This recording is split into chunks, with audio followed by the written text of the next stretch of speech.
Is it time to revalue gold to $40,000?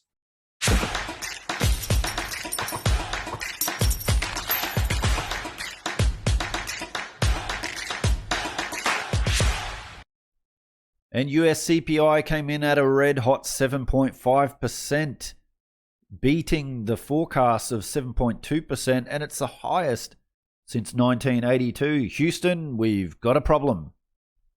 So thanks to Charlie Bilello, we've got the real Fed funds rate, which is the Fed funds rate minus CPI, and that is come in at minus 7.4%, which is the lowest we've seen since 1974. And Charlie's right, the Fed's lost all credibility it gained under Volcker as an inflation-fighting institution. Really, they've completely abandoned their mandate to maintain price stability. And now, how do they get out of this? So also from Charlie Bilello, we can have a look at the breakdown in the CPI. So you can see used cars, gasoline, gas utilities, meat, fish, eggs, new cars, electricity, overall CPI, food at home, food away from home, transportation, apparel, and shelter. Shelter at 4.4%. Yeah, right. So the Feds say that 4.4% is shelter or rent increase, where the national rent index is up 18% year over year. And don't forget that shelter is the single biggest component of CPI, making up about a third of the whole CPI index. So really, if the CPI rate is at 7.5% and they're saying that shelter is 4.4 and it makes up about a third of the CPI report, we can all agree that CPI is much higher than 7.5%. And I'll be interested to see Shadow Stats' latest CPI numbers. And the front cover of The Economist, when the ride ends, what would happen if the markets crashed? And really, I've been arguing two things. That we're going to see central banks raise rates and blow up the debt bubble. And if they do that, then this debt bubble means that asset prices have got a long way to fall. However, the other argument, and we're going to explore that in this video, is that they may raise a little bit and then the market starts to fall maybe 20% like 2018. And then we get the power pivot and we get central banks lowering rates, pumping more liquidity into the system. And ultimately, the dollar fails. And in this video, Luke Gromen argues that there's really only one way out of this, the least painful way out of this. And that is to revalue gold, to change the debt to GDP ratio. And from Lynn Alden, with CPI coming in at a hot 7.5%, official inflation currently has its biggest gap over short-term interest rates since 1951. People holding cash in a bank or T-bills over the past year lost over 7% of their purchasing power. And Lynn reminds us that the Fed is still doing QE while talking about potential 50 basis point rate hikes and quantitative tightening, as official inflation prints come in at 7.5%. Why? Because with debt this high and stocks this expensive and tied to consumer spending, aka the wealth effect, which I keep talking about, they're concerned about spooking markets. And Lynn says, ask yourself in any other context why the Fed would act this late. Fed used to do surprise rate hikes and do things without telegraphing, but now it's committed to telegraphing things way ahead of time. It's the debt, public and private. So Luke commented on this tweet from Breaking Live. Fed's bullard, the Fed's balance sheet reduction may necessitate asset sales. And Luke said this: who's going to tell him that the only thing the Fed can sell to get themselves out of this at this point, selling the gold on their balance sheet to themselves at $40,000 an ounce, depositing the $10 trillion proceeds into the TGA, that's a Treasury General Account, and moving on at the new, much lower debt to GDP ratio. And before we explore this, let's just cut to a clip that Luke Gromen did recently, talking about how high central banks can raise rates, in his opinion. The first question is from JC. What are your thoughts on rate hikes? How many and across what date range until they go back to easing? In my opinion, the Fed, I think they're definitely going to do one in March. If that doesn't really get things going pear-shaped, then I think they'll get a second at the whenever the next opportunity is, whether it's April or May. I forget off the top of my head, but I don't think they're going to do more than two before they have to basically pause and then probably start moving towards reversing it. All right, so Luke thinks that we're going to get maybe one or two rate hikes, and then that's it. The market will start to fall, and we'll see the power pivot come out. But with Luke's tweet, he was asked, how can this happen without being coordinated globally? Otherwise, it blows up derivative markets, currency markets, and interest rate markets. I subscribe to FFTT and love your stuff, but this makes no sense as described, sorry. So Luke replied, read December 2012 Wall Street Journal, Inside the Risky Bets of Central Banks, about how central bankers controlling 65% of global GDP meet every 2 months in closed-door meetings in Basel, Switzerland, with no staff, no notes, no public commentary. Then he had this reply, I have, and we know they and the BIS meet in secrecy all the time to discuss these things. Still don't think there is any way US, without being coordinated globally, which is unlikely. Read Eric Townsend's book for a different perspective on this. And then another reply, in reading that comment, Luke is saying it will be coordinated by giving example of coordination. At least that's how I take it. And then Michael replied with, prospect is likely and unavoidable. US won't do it willingly and probably forced to by China and Russia, as Eric Townsend's book explains. Michael replies with, have you read Eric Townsend's book, The Death of the Dollar and Rise of Digital Currency?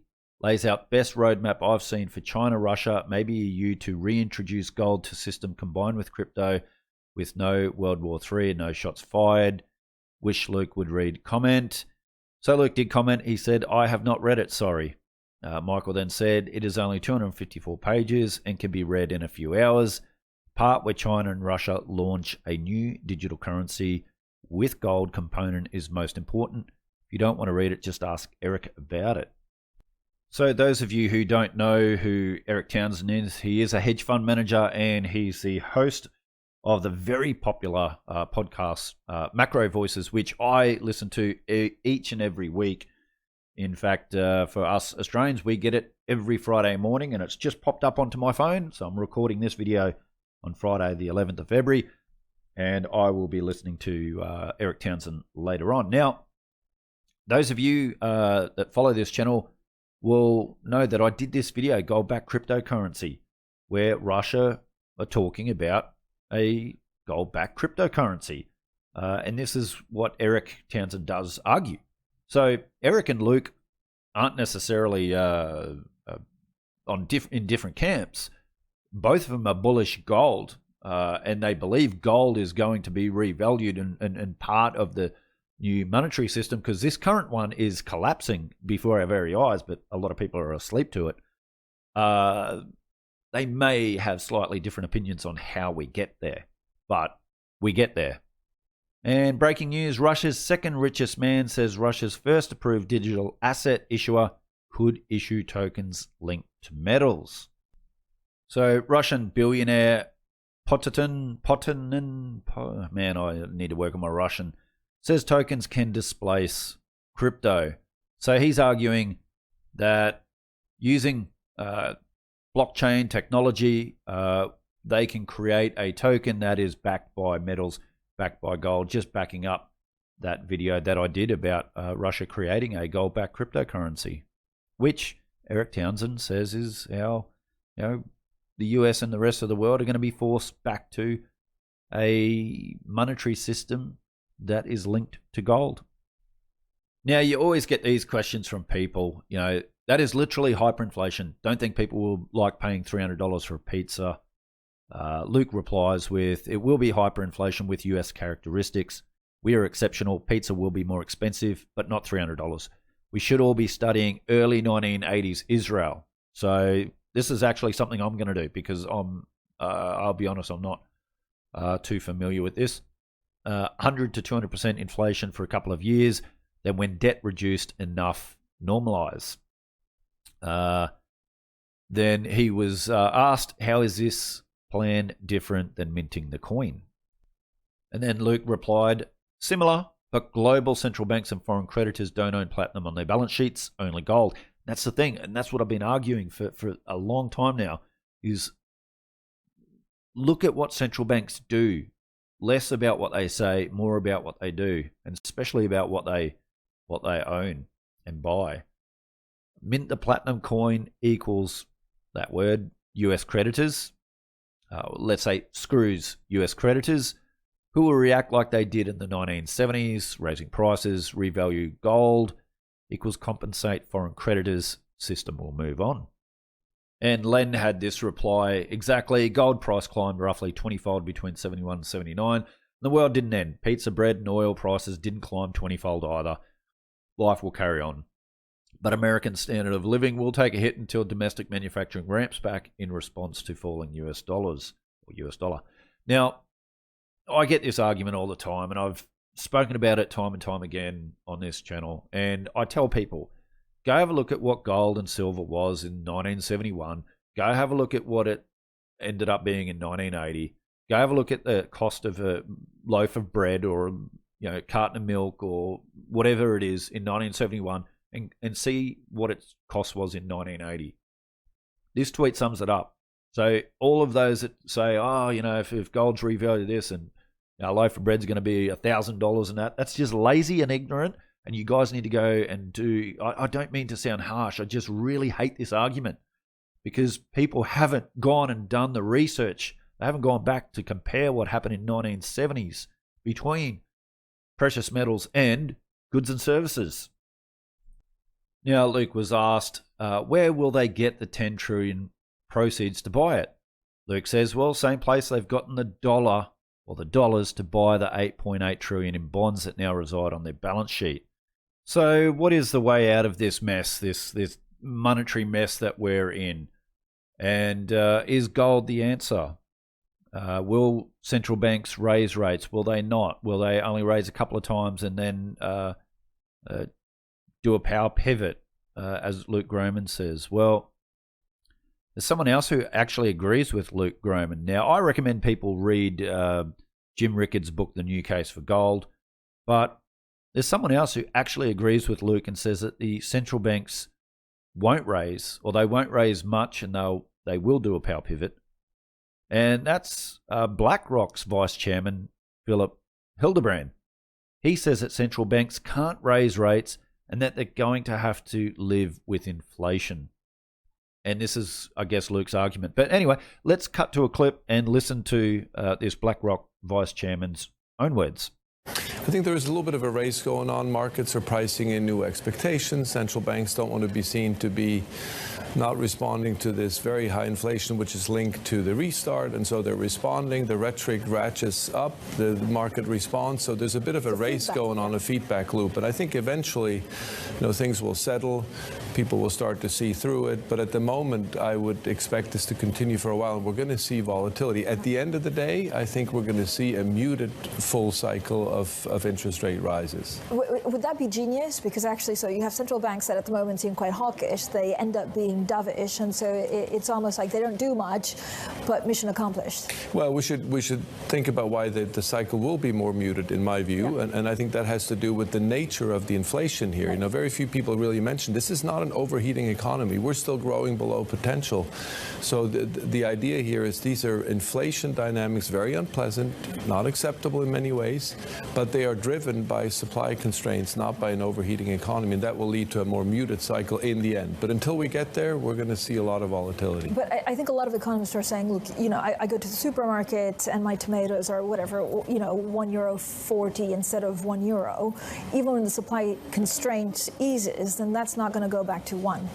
I think that's right. I think we are going to see a higher inflation regime in a steady state than what we've seen in the last 20 years. And central banks will ultimately have to live with this higher inflation, because if they want to squeeze it all out and get back to what we had before in terms of the inflation rate, I think the cost to the real economy will be too great, because this is not driven by an overheating economy, but by supply constraints. I also spoke to Jeff Curry of Goldman Sachs, and I mean, he was punchy. He said, look, I've never seen a market like this in my 30 years in the markets, and we're out of everything, right? You name it, and we're out of it.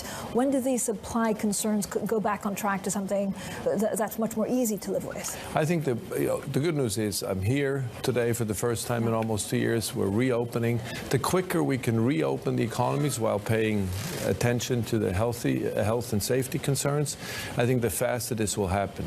My guess is we're not really going to see an easing on this before the third quarter, but I would be hopeful that if we can continue on the opening path, on the reopening path, that by the end of the year we're going to start to see some of these supply chains that will begin to adapt. Some of it will remain in place. Remember, we're going to have the transition to net zero. That's going to raise costs. That's going to create some of the same mismatches. We're going to have higher energy prices for a while. We're going to have a rebuilding of global supply chains generally to have them be more resilient. So some of these longer-term factors will persist, and that's why I think we're going to have to live with higher inflation going forward.